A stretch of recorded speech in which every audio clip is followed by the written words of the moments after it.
Thank you for that warm introduction. It's great to be here. It's great to be home. I don't get to come home very often, but it's always fun to see how the island has changed and grown and improved. This used to be a somewhat dilapidated old elementary school building that the Parks and Recs Department worked out of, and I was a lifeguard during high school and college working at the beach down here and a couple other beaches around, and it looked nothing like this. So progress can be good. Alrighty, so I'm going to try to clip through this fairly quickly because I know you have two other very important speakers. I'm going to show you some background information to familiarize you with what Sound Transit does, and then I'm going to kind of go around the horn in the region and summarize where we're extending light rail in addition to the east side. And I'm going to tell you a little bit about our financial situation and how, as a public agency, Sound Transit's been affected by the recession. And then I'm going to finish by going through a fairly comprehensive review of the East Link project and its status. So that's the game plan for this talk. How many people are from the east side? And how many are from elsewhere in the region? Okay, so a pretty mixed group. Cool. Just a quick primer on Sound Transit. This is a map of our taxing district. This shows our boundaries encompassing the urban and suburban portions of Snohomish, King, and Pierce counties. So this is where we collect taxes and provide service and build projects. Our modes are shown on the right-hand side. We have a pretty extensive express bus network. We have a fleet of 240 buses that's going to grow up to about 300 in the coming decade. We run about 25 express routes, mostly on the freeways. And we've built and operate about 40 capital projects, transit centers, HOV ramps, and the like that support the express bus service. In addition, in the middle there, you see commuter rail. That's the Sounder train that operates on the Burlington Northern Santa Fe main line between Everett and Seattle in the north corridor and between Seattle and Tacoma in the south corridor. We provide 13 round-trip trains a day in that corridor, and we'll be expanding that down to the city of Lakewood in the South Pierce County in about a year and a half. And then at the bottom there you see the light rail mode. We started with a starter line in Tacoma in 2003, about a mile-and-a-half project there that operates between the Tacoma Dome area, which is a big transit hub where Greyhound and Pierce Transit, Sound Transit, Amtrak all come together, and downtown Tacoma and the employment center. And then, of course, Central Link, our main capital investment. We started our first line, I think everybody knows, in the summer of '09, a 16-mile segment from downtown Seattle to SeaTac Airport with 14 stations. We've been steadily growing ridership since the line opened. We're carrying about 24,000 riders a day, projected to carry about 42,000 in another decade. So that's kind of a quick snapshot of what we do. This is what the result is on the ridership side. This table shows ridership for Sound Transit since our first service started in 1999. Blue and actuals and green and projected. The right two columns are this year and next year. We're carrying 25 million riders this year and projected to carry 29 million next year. In daily terms, that's about 90 to 95,000 daily riders. And the system I'm about to describe to you, when it's fully built out, is forecasted to carry 350,000 daily riders by the year 2030, with capacity to carry many times that in the decades that follow. Okay, so in addition to the initial segment I just described, this project, I'm going to go north and sort of talk about the north corridor, swing down to the south, and then we'll end up on the east. And the reason I'm showing you this, one, I want you to see the breadth of the system, but I also, when we start talking about East Link, I want to show you the system that East Link is going to plug into and be able to utilize to distribute and collect passengers elsewhere in the region. So this is the University Link project. It's a 3-mile extension of the current system. It goes from downtown Seattle up to UW. There's 2 stations, one at Capitol Hill and one at Husky Stadium. It is under construction now. It's a partnership with the federal government. We have an $800 million grant matching our $1.1 billion in local for a $1.9 billion total budget. Construction is about 22% complete. If you took a drive through Capitol Hill or or through the UW area around Husky Stadium, you'd see very big walls up around the station locations. The pits for the stations are mostly excavated at this point, at least in the case of Capitol Hill. And those pits will become the stations, but first they're going to become the places where we drop in the tunnel boring machines, and they're going to bore the tunnels for this line, which is all tunnel, from north to south. So we expect revenue service to begin on this line in 2016. So further north, looking up the I-5 corridor, you can see at the bottom of this slide the Husky Stadium station. The next segment that's under development is in final design right now, and that's called, we generally refer to that as North Link, or the North Gate segment.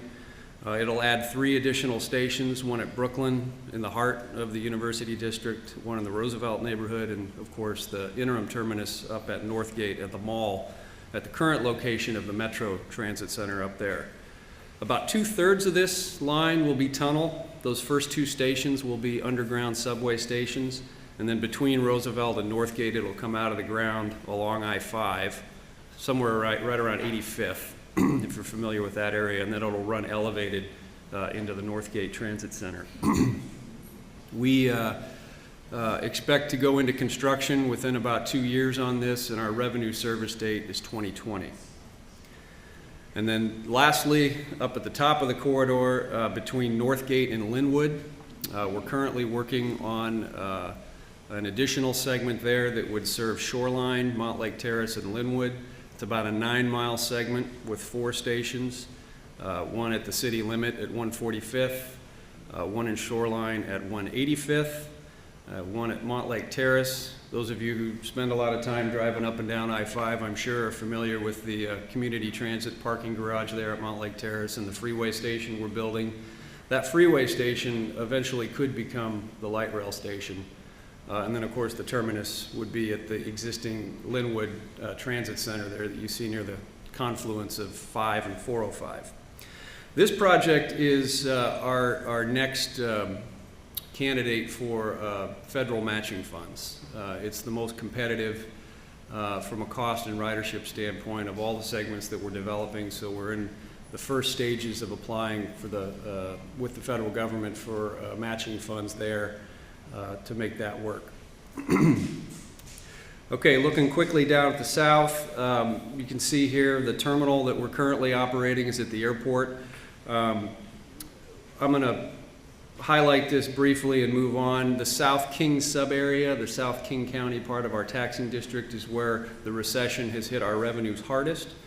So it's not clear right now whether we're going to be able to develop this entire segment, but what's proposed is to go from the airport down to just the north end of Federal Way at 272nd, and adding 3 stations, one at South 200th, one at Kent Des Moines Road near the Highline Community College, and then one at, excuse me, at Star Lake.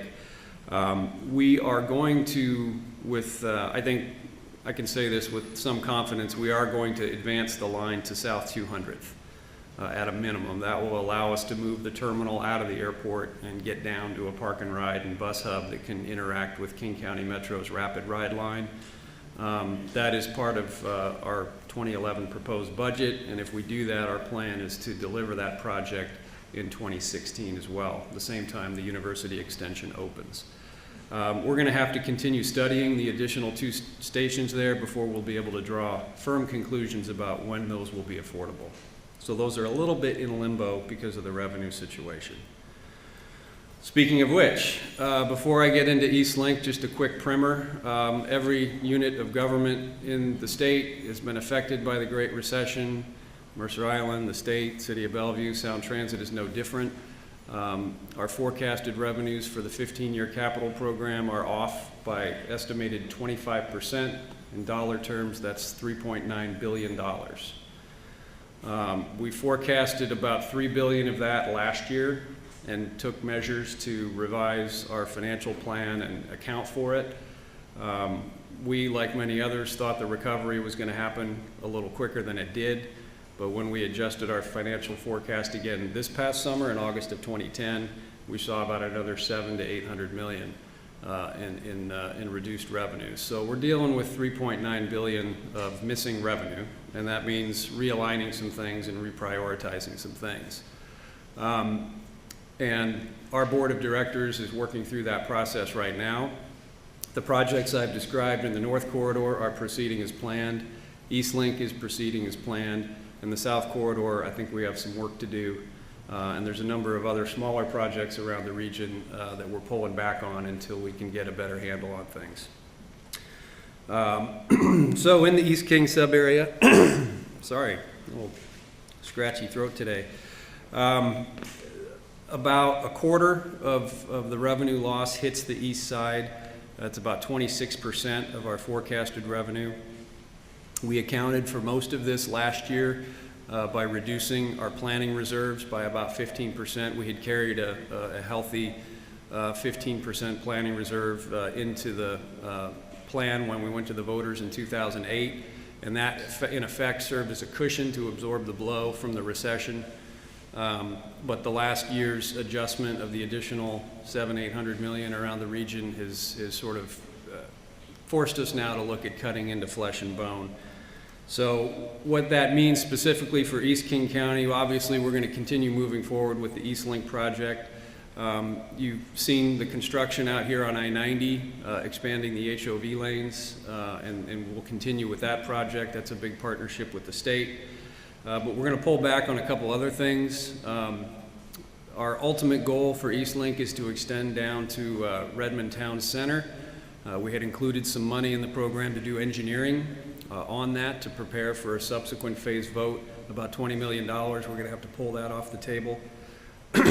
We had included some funding to explore the potential for a commuter rail partnership in the East Side Rail Corridor that runs north-south.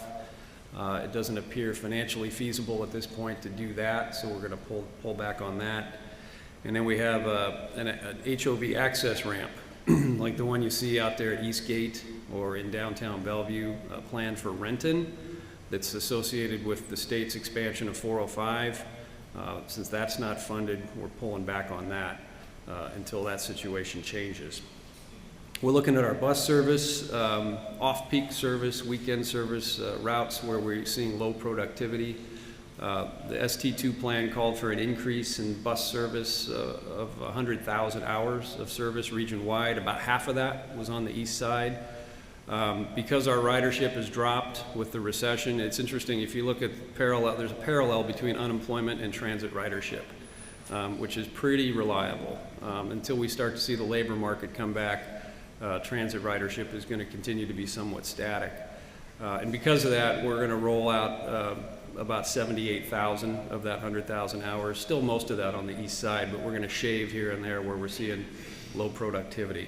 So that's kind of, I'm going fast, but that's kind of the financial situation on the east side as a sort of precursor to briefing on the East Link project. So here we are. Here's a pretty picture of light rail on the I-90 bridge.